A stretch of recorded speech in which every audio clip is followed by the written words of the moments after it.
Hello, xin chào mọi người, đây là tiếp Mông xuống phố của cộng đồng người Mông tại Hà Nội nhá. Hôm nay là ngày 13 Dương. Đây là tiếp Mông xuống phố được tổ chức hàng năm ở Đại học Văn hóa. Các bạn đang ở gần đây thì các bạn có thể vào xem được.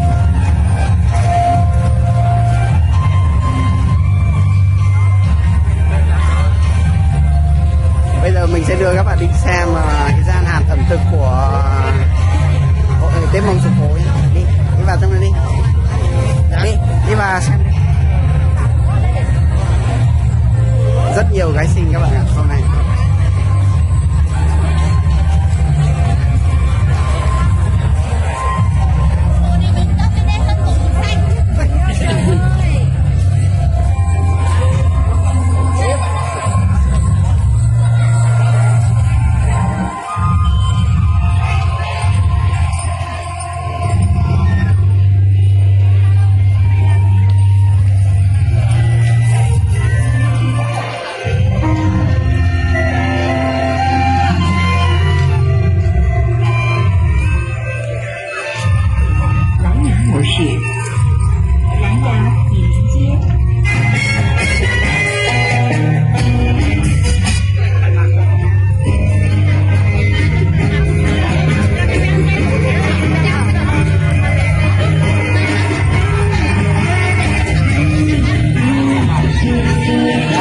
Ra bên này xem nào.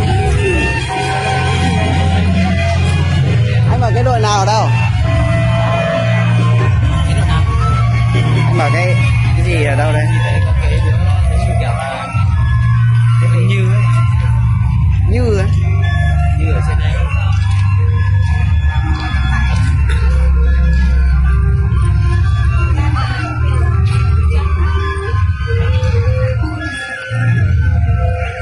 Đi vào trong đi, nó vào hết rồi không nào.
Chơi đánh yến nhé các bạn nhé.